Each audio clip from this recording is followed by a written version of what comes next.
Hello, everyone. Thanks for watching today. If you're watching on the replay, you can stop it, pause it, go backwards, and all that kind of stuff. If you want to comment during the live broadcast, you can either on Facebook, LinkedIn, or YouTube. It's broadcasting to all three at one time. I want to share with you today some things that I've been observing lately and have actually just written down and reduced to the number one thing that I see that agents are doing that costs them business big time.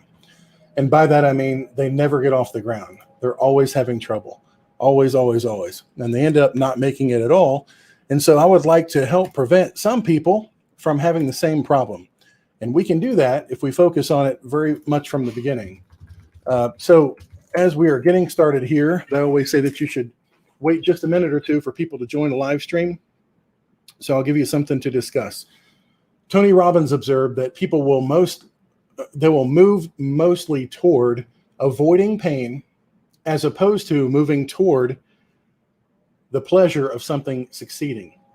So what I found is when we're having people that are either faced with the possibility of making millions of dollars in whatever business it is, or the possibility of being homeless and broke and can't do anything, they will opt for being broke as opposed to going toward millions of dollars. And why is that?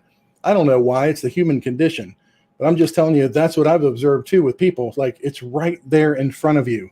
You could do so very much with this business. And I've observed a couple of key things, personality traits, if you will, from people who've been very, very, very successful in this business. I just spoke with another one the other day, a guy who came from out of town to meet with me.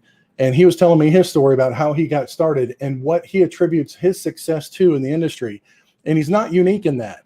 I find that the same personality trait from people who come from different industries, it turns out to be the one overarching thing as to whether or not they're going to make it. So I'm going to share that with you today. And we have people joining now. And again, if you have questions or comments on anything, just drop it over in the comment section on YouTube while it's going live, or on Facebook. It's going on both.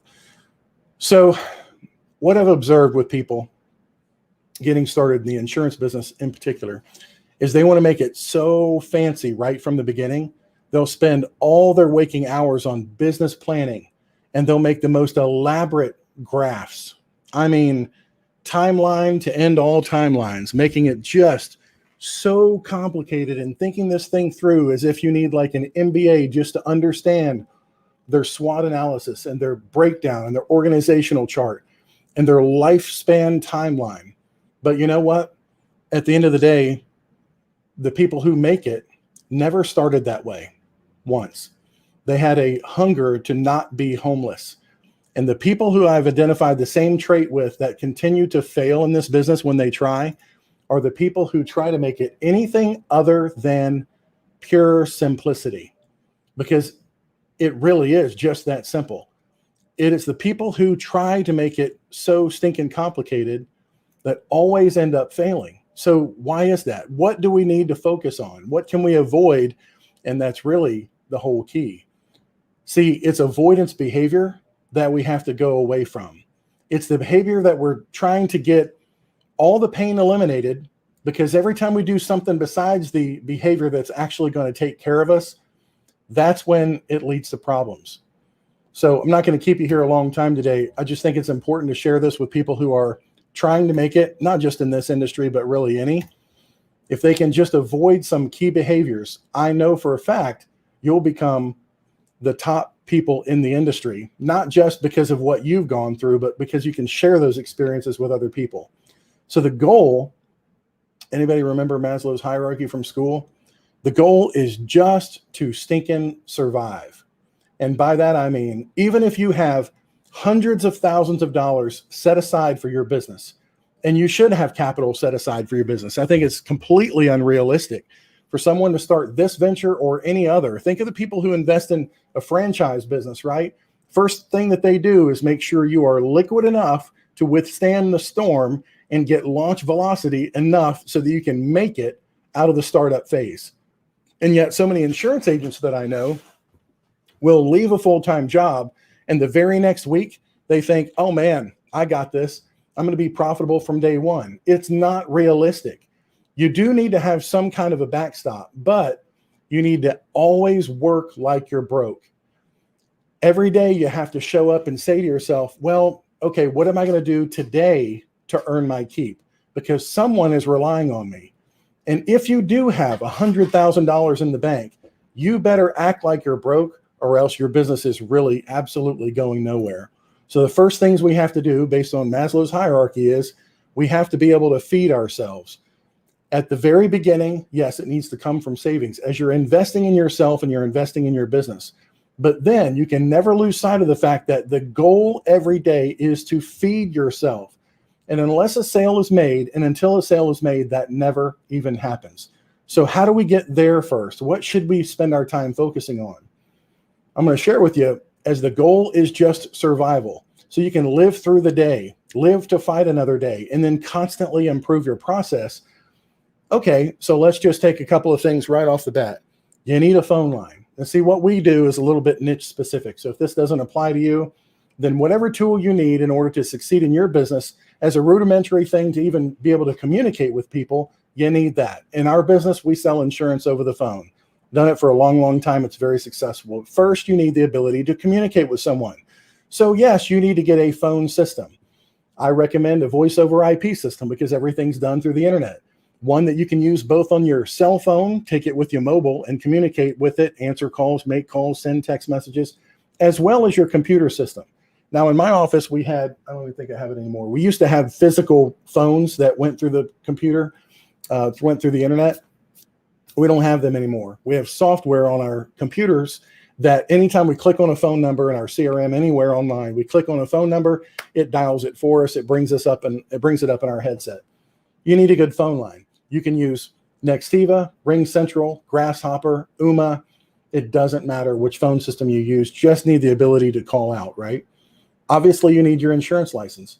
You'd be surprised. You think, duh, of course you need an insurance license if you're doing insurance. How many people reach out to me? They'll join the membership site on learning how to sell Medicare by phone. They'll go through all the process of setting everything up, but they haven't even gotten their license yet. They'll pour through the Medicare and You guidebook cover to cover and try to learn everything that there is to know about the knowledge of the background without even having gone through the garbage in process of just getting your license and then forgetting all the regulatory stuff. You have to have your stinking license first before you even think about making this a career. Then you need contracts with the insurance carriers. Now, as soon as you get your license, go back to this step, then every spammer who has nothing to do in the world except try to recruit you in a farm full of cubicles will be calling you, reaching out to you, sending you stuff in the mail, dropping by your house, anything they can do to try to get your contracts. Sometimes you might want to be sly about this one and think carefully about who you put your contracts with. Why do I say that? Because some people are in the industry just merely as a contract farm. See, they want the potential overrides, and if they throw enough junk up against the wall, maybe eventually one of those will stick. So they spend all day, every day doing nothing but trying to reach out to brand new agents and get their contract in the hope that one day if the agent stumbles across somebody who knows what they're doing and they land themselves in the knowledge of how to be successful, then whoever got the contracts first wins. So if you're getting cold called by somebody who has absolutely nothing better to do than to prospect you instead of actually make insurance sales, or if the person or entity with whom you're considering doing contracting has not sold a policy to a senior themselves in the last 10 years, maybe you ought to think to yourself, how current are these people in actually resolving problems of today's senior? How up to date are they on submitting electronic applications, on getting carriers to accept the cases when there's a problem, on getting commission situations fixed? Do they just say at that point, like so many do, and I know this because I talk to hundreds of agents every month, and they'll say, well, my FMO gave me no help, no support, didn't help me, didn't train me, didn't give me any resources, didn't get my commission situation fixed, doesn't understand what I'm trying to say when I'm trying to say that there's a problem with underwriting. Those are things that you should have found out on the front end. And yes, that's something that you can change unless you're with just a couple of people out there who don't give releases. But contracting with carriers is something that should take careful consideration when you're starting in this business, to be sure. You should do business with somebody who's actually doing what you want to do. Kind of makes sense, but you'd be surprised. Knowledge. You would be surprised how many agents have not taken the time to merely go through, if they're doing Medicare, the Medicare and You guidebook, the very bare basis upon which seniors form their opinions on Medicare. You should know what the seniors are being exposed to. That's the basis of the knowledge. So on our training site, medicareagenttraining.com, we tell agents that the first thing you should do is consume the Medicare and You guidebook and spend some time on medicare.gov, because it will ultimately become a very valuable resource for you to share with other people, where they can go and find the answers to the questions that they have. Many of them are already answered online or right there in the stinking book that they're going to get when they're turning 65, and they're going to get it each and every year. So as a mere basic thing, your knowledge should start there. Your knowledge should then pick up and then follow people who are successful in the industry. If you're starting your own agency from scratch, you should probably follow people who have started their own agency from scratch. And that means everything from the ground up. Then here it is, last but not least, once you have the phone line, once you have the insurance license, once you have your contracts and you're appointed with the carriers, once you have the knowledge, and not only trying to figure out everything that there is to know about everything in your industry, but knowing where to go for that knowledge. When I was a police officer, I knew that I had a statute book that was this thick.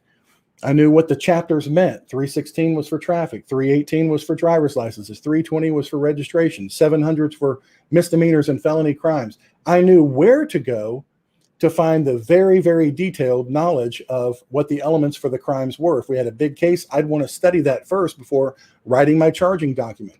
Sometimes you don't have to know everything there is to know about a subject line, but you need to know where to go to get the resource. And again, that goes back to, who did you contract with? Who is accountable to you that's current and up to date on the industry and the trends and the carriers to know where to put a case and how to get a case issued? You don't have to know everything, but you need to know where to go to get it. Then the most important thing is you need to have someone to talk to. Excuse me. This is the step that most people stop on.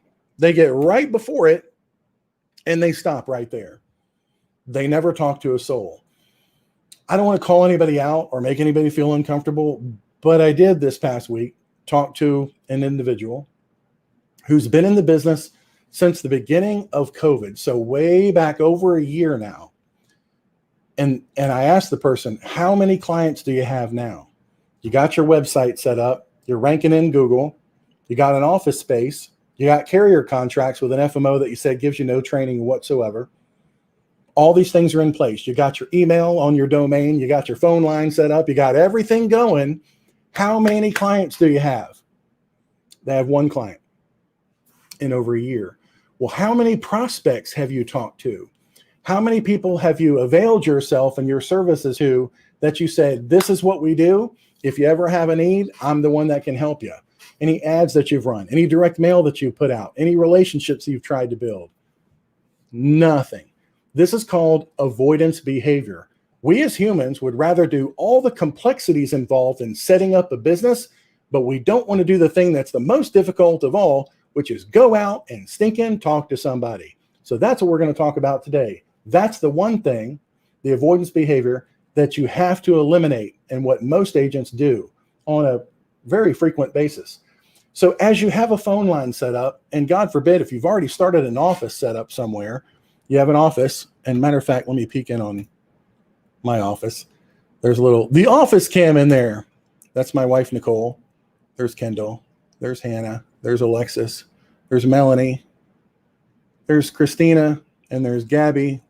You can see almost, there's no waving at me. See almost everybody there. If you have an office set up and you don't have a steady stream of income from people that you're prospecting with every single day, you might have put the cart before the horse. If you have your insurance license that you paid for, you invested in, your contracts, some of which you have to pay the appointment fees for, you've invested in knowledge and courses and all these kind of things, and yet you still have not presented anything to anybody. You just skipped the most important thing ever, which is people to help. That's the big thing. So let's go to, how about, instead of doing the one thing that you should do, this is what most agents are doing. 2 of them this week that I talked to. They're spending all their time on filing for their LLC, registering with the IRS as a subchapter S corporation for tax purposes. They're getting a trademark. They're getting their domain name. They're getting their website outsourced to somebody else, paying $250 a month to a company like Agent Methods or something to set up this website and go post things on Facebook that no one will ever see, but they're told these are the things you do when you're starting a business. They're getting their CRM set up. They have nobody to put in the CRM, not even any prospects, but they're spending all their time paying and consulting with people to set up automations on the hope that one day I'm going to have some clients and I need those automated things to set up for. I'm going to be able to text them, drop things in the mail from the stork, send them things through the mail, drop packages at their house, do all these whiz-bang things like voicemail drops, all the rest of them. But let's just take out the part about actually putting people in that prospecting funnel. They have multiple state licenses. Talked to the people this week, and they've got 6, 7, 8 licenses going on. I'm waiting for this state. I'm waiting for that state. I'm like, wait, who have you talked to in your own state first? There's a thought. Who have you talked to? Right there, after you took your license test, you've got all these things. Who have you put it in front of yet? Nobody.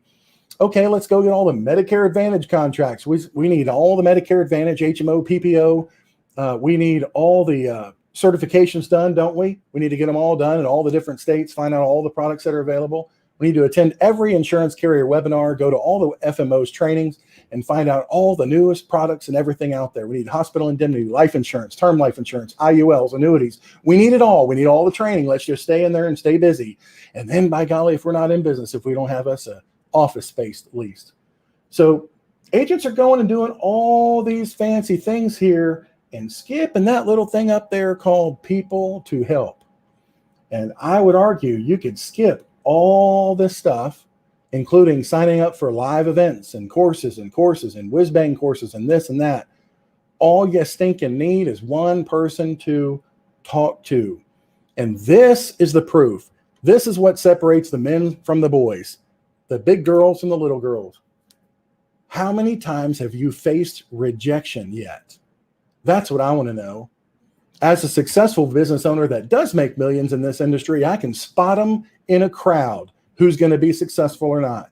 How much rejection have you dealt with yet in your life? My friend Joe, that's been on many an interview on Medicare Agent Training, sharing what he does behind the scenes, even demonstrating what he does on cold calls with prospects. He started as a commodities broker, and he's highly successful in this. Blake, the friend that came from out of town and visited me this weekend, he started in this industry when somebody in his family got him involved in the industry, got him a license, and handed him a phone book. That's called trial by fire. And you get desensitized to the thing that holds up most agents from being successful, which is, I don't want to do that uncomfortable thing. Let me go do all this busy work. Instead, here's what I suggest you do.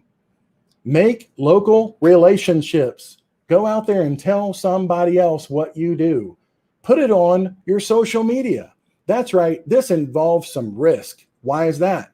Because if you fail, people are going to know it, because you're going to change back to doing construction or selling donuts or whatever you did prior to insurance. So most agents are like, you know what? I'm going to try this for a little while. I'm going to play busy setting up and playing house, but I'm not actually going to make the full-blown commitment and let anybody in my inner circle know what I do for a living. If you looked on LinkedIn profile, hey, all my LinkedIn friends that are watching this live right now, if your profile is not consistent with what you actually are trying to do, then you're pretending to be in business and you're really not in business. This is tough love for you. Don't have time for BS. Sorry. I'm just letting you know that if you're not actually telling people what you do, and you're not putting it on your social media that this is something that you're actually doing for a living, you may not reap the rewards of somebody who did take this business seriously. So update your stinking social media profiles, your Facebook page, your Twitter page, your LinkedIn. Those domains have way higher domain authority than your website will ever enjoy. God bless you. Set those things up and let people know what it is that you do for a living. Take the risk.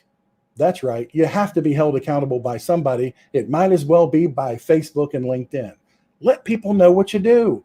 Go shake hands with people, join networking groups, go to speech classes online or in person.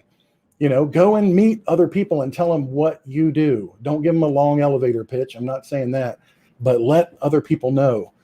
We had a friend visit through town, hadn't seen him in 20 years. They're visiting my mom, and they used to run the youth group at our church where we went in Florida many, many decades ago. They were coming to visit us, and one of them was Medicare Age, and the other one is coming up to Medicare Age. So we were just discussing what their options are. They're paying $1,600 a month right now between the two of them. And we figured this out and found out that it's an Advantage limited network plan. And we found out that, my golly, we can take that from $1,600 a month down to about $300 a month, give a Medicare back to original Medicare during the open enrollment period, put them on a Medicare supplement, get to go anywhere, travel the country, which they want to do as they're retiring, and have all the benefits, including a standalone Part D drug plan, all their Medicare benefits solved, and save about $1,200 a month. Because I was telling them what we do. Matter of fact, Nicole in the other room, who will probably say this. Oh, she's right there. That's Brooke talking to Nicole right now. Nicole's like, tell them what we do. Tell them what we do. I'm like, okay, we're in the business. And my mom's sitting there saying, get out, tell them what the rates would be. Tell them and I don't want to sell anybody anything or make them uncomfortable because they're already in our house and visiting. But we did end up helping them with business because we're just letting other people know what we do. And if it's out there, great. It's up to them. Maybe they will, maybe they won't. That's none of my business. But I need to at least be accountable to tell people what I do. That's what professionals do. That's what business owners do. This is the part that gets uncomfortable. You have to start talking to strangers about what you do, and then they don't become strangers. You have to work on this space before you'll ever get this space. So I recommend, as you're starting off in business, to test multiple different ways of reaching people. It may be Facebook ads, and you can study that at night, not during the day when you could be talking to prospects. All the marketing stuff, I've always advocated to work on that thing at night or 4 in the morning until 8 in the morning.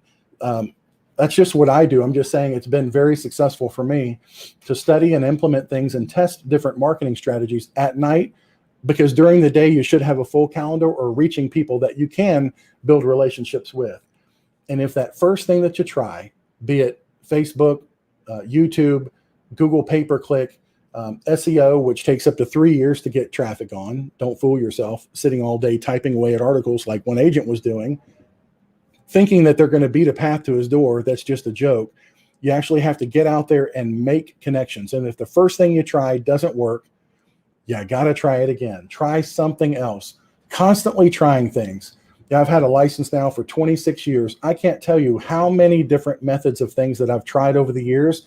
And when you find that one thing that fits you best, you can go all in on it. But I still would recommend that you don't just keep a one-legged stool. Continue to do other things. Nothing happens until a sale is made. That should be the goal. It should not be to hang a business license in the corner of your office. It should not be to tell your wife and family and friends, your spouse, okay, I'm an insurance agent now. Woohoo, it's going to be great. Nothing happens until a prospect becomes a client. It starts with prospecting. This is the part that people don't want to do. This is it. Ta-da, right there. Prospecting. People don't want to do this part, but this is the part that leads to the payoff at the end of the day. This is the part that helps us avoid being homeless. Sounds common sense, but this is the part that most agents don't ever get around to. They'll fool themselves. They can fool some other people some of the time, but at the end of the day, the only thing that matters is what's down at the bank. And you can tell if you've been successful or not in this or any other business by how effective your marketing strategy is. And it comes down to, you have to be comfortable with rejection at some point. So when you start off with one of these marketing strategies, you're going to say, oh, okay, that didn't work. What am I going to do? I failed. Oh my God, I'm not going to be in business. I'm not for the insurance business. The insurance business is not for me. I just can't do it. It's a gimmick. It's a scam and all that kind of stuff.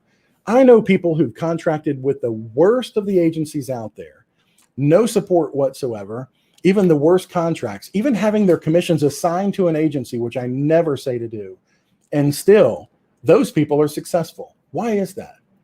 Because when something doesn't work, they pivot in their mind and they say, somebody else in this industry has been successful. I'll follow that model. I'll test it for myself and I'll make it my own. It all is mindset. And this is in your off hours where you should spend an equal portion of your time, as well as studying and implementing marketing, is working on your stinking brain, what's between your ears. Most agents, however, get stuck in busy work, making themselves think and telling everybody around them, I'm so busy rearranging the deck chairs as my ship is sinking. Busy work. This is a gut check. This is where you need somebody to be accountable to and say, I tried this, this, and this. Nothing worked or something worked. I'm going all in on it, or I'm giving up with that. I'm going somewhere else. See, I've heard it said many times in this industry by mentors, and it's so true. The only way you can fail in this industry is if you quit. But if you never, ever begin by prospecting and doing what's uncomfortable for you, and trust me, it gets easier. Everything about this business gets easier and easier and easier as you go. Eventually, you have a reputation. You have hundreds of positive reviews. You have thousands of people a month going to your website. You have a full calendar with a whole room full of people that are out there selling on your behalf. Why?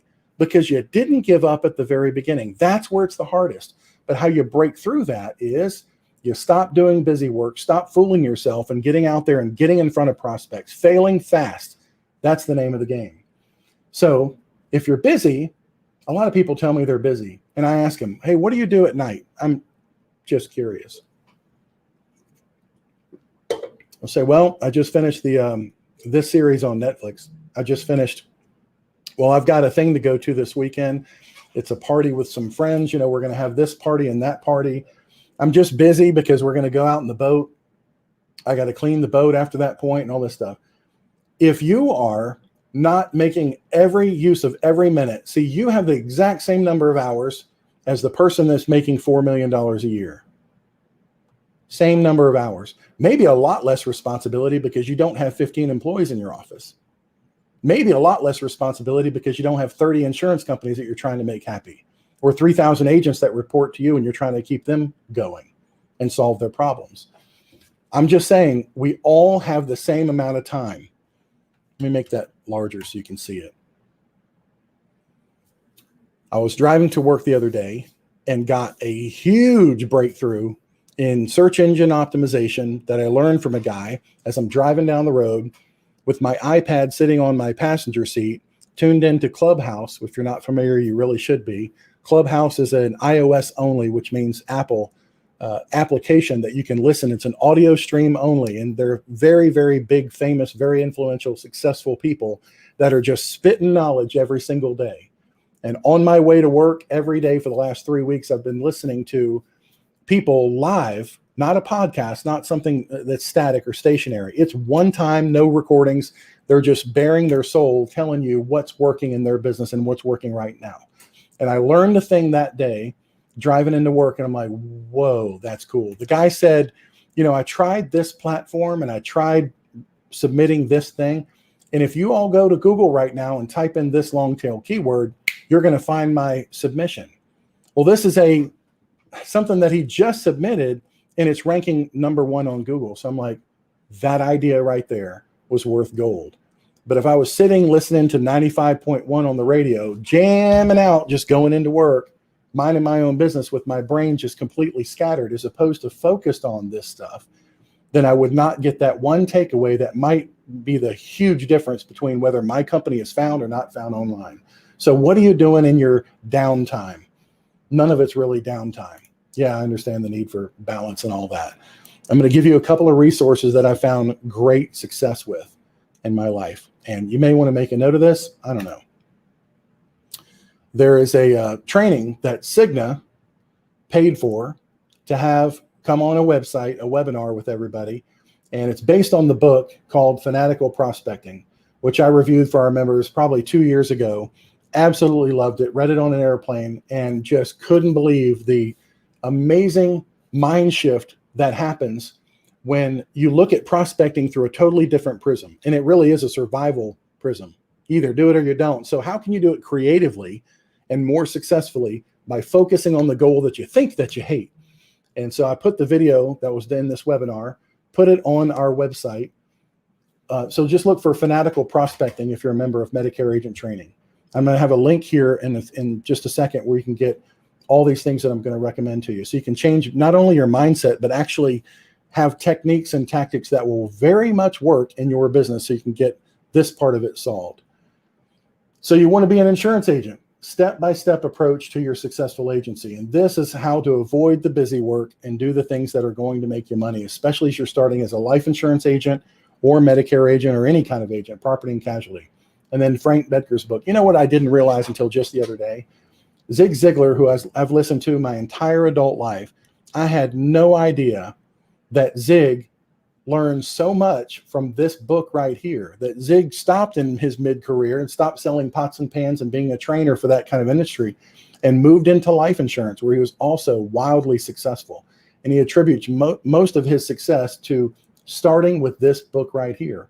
And Frank's son is a big writer in the industry right now, very successful. But this talks about how he himself walked through the transitional phase of, I got to get out there and talk to people.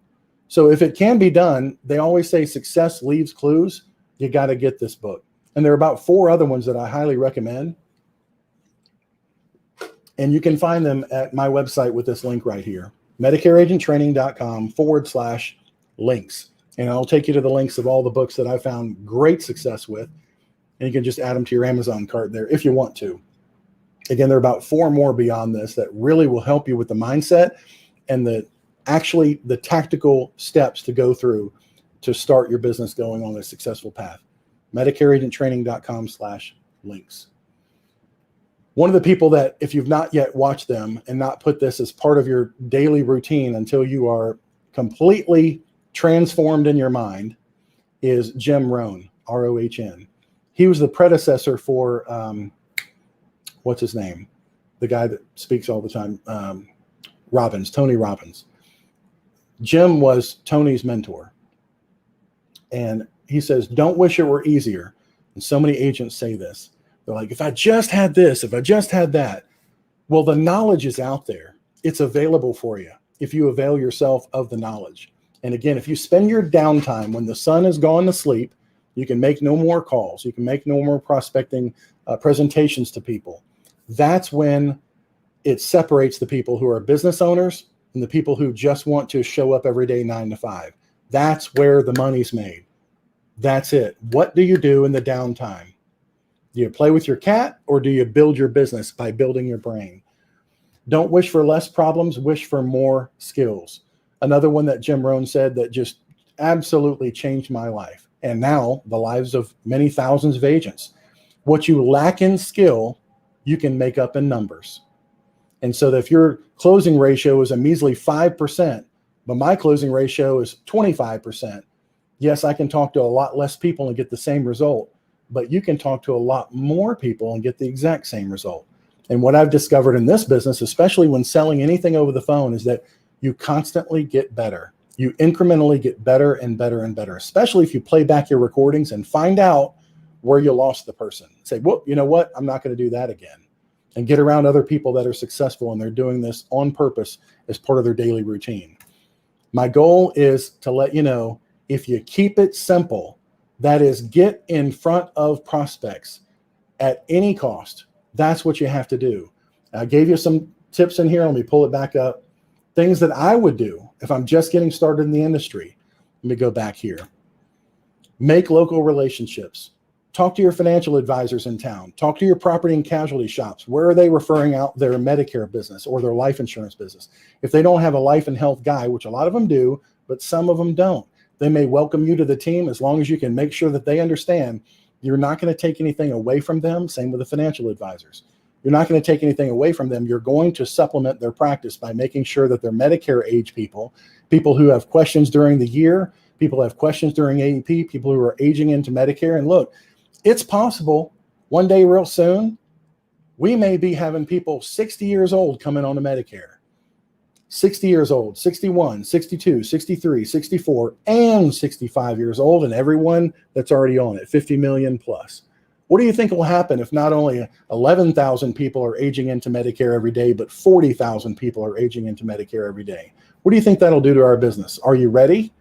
You have your techniques in place to reach those people now. Now's the time where you need to be honing your skills, making relationships with people who already have relationships with those people. Trust me here. Update your profiles on social media. Don't be a wimp. Don't keep it whatever it was before. I'll get to that later. I'll get to that when I've had some success. You got the cart before the horse. You got to let people know what you do, be accountable to that, and hold up that image. You know, when I was at the sheriff's office, many people were promoted beyond their capacity. And that means they were made lieutenant and captain, and they were complete, absolute walking morons. But they were promoted for whatever else reason, right? What I saw happen over and over again is when they put those bars on their uniform, sometimes they just started holding themselves to a higher level of accountability. And it was internal. It's all inside them. When they said, you know what? A lot more is expected of me, so I have to step up and start playing this role now. The same thing happens as a business owner when you take accountability for the fact that, yep, I'm a business owner. I'm going to wear this badge and I'm going to stand or I'm going to fall, but I'm going to go 100% telling everybody what it is that I do. Reach out to former clients if they're in a different field. You know, if you've done life insurance and you're starting doing Medicare now, reach out to your warm market. That's the easiest no-brainer thing you can possibly do. And start testing different methods of marketing. Don't ever rest on your laurels thinking, it's all easy. I'll be all right. I'll just buy leads from one source for the rest of your life. Just don't do it that way. It all boils down to one thing. How many people are you talking to on a daily basis? And if you're not talking to enough people, get a stinking dialer and a list of people that are in your proper demographic and try to reach those people. Don't be the people who, there are many agents who ask, what should I do? What should I do in business? And then you'll answer them with experience and things that are proven to work, only to find out that they implemented absolutely nothing. I'm going to go back to my drawing board and start making complicated organizational charts. I'm going to start planning out the rest of my life as if I'm going to be successful one day without actually, talking to any prospects. So this is the one day that I'm doing a live stream, and I added a window cam. I said I was going to do this. This is a high resolution camera aimed out at the Air Force Base here, and all the planes that come in and land on a daily basis. Today there were F-16s taking off, super loud with their afterburners on, just flying out of here. And the one time that I turn on the camera to show you and be able to zoom in on them, they'll come in. But anyway, all the stuff that we're doing is over on medicareagenttraining.com. If there's anything I can do for you to help you in this business or any other, it doesn't matter where you have your contracts. Don't care. It doesn't matter who you're working with right now. You should reach out and work with people who've proven themselves to be successful from start to finish. Look at the people who you're spending your time with. Look at the people who you're spending your eyeball time with. And if what they're doing is working, go all in. That's the best piece of advice I can give you, is choose your mentors carefully and learn something from everybody that you contact with. Okay, that's something I can use. That's something I'm not going to use. That's something that fits me. That's something that doesn't fit me. Whatever you choose to do, I wish the very best for you and your business. If there's anything I can do to help, please let me know. My name is Christopher Westfall over at medicareagenttraining.com. Thanks so much for watching. God bless you, and I wish the best for your business going forward. Bye-bye.